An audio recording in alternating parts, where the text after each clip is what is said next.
চলো একটা প্রবলেম তোমরা দেখতে পাচ্ছ স্ক্রিনে। এই প্রবলেমটা আজকে যেভাবে যে প্যাটার্নের প্রশ্ন আসতে শুরু করেছে বিভিন্ন এক্সামে, এসএসসি হোক, সেটা রেলওয়ে হোক, এবং সেটা ডব্লিউবিসিএস যারা দিচ্ছ তাদের ক্ষেত্রেও এটা হতে পারে, সেই জায়গায় দাঁড়িয়ে এই প্রশ্নটা যথেষ্ট একটা রেলিভেন্ট এবং ইম্পর্টেন্ট বলা চলে।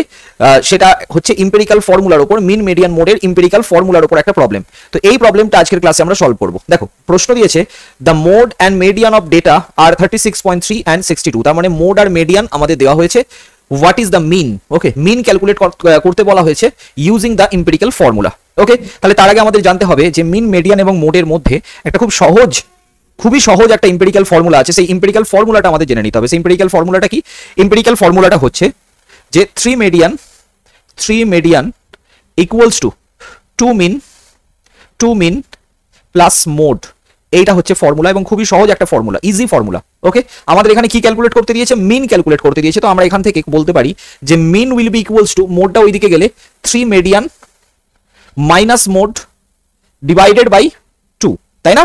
চলো এবার আসি। 3 মেডিয়ান মানে এখানে মেডিয়ান কত দেওয়া হয়েছে? মেডিয়ান দেওয়া হয়েছে 62, তাহলে 3 ইন্টু 62 মাইনাস মোড দেওয়া হয়েছে 36.3 ডিভাইডেড বাই 2। ওকে, চলো এবার এখানে আসি। 3 2 6, 3 6 18, 186 মাইনাস 36.3।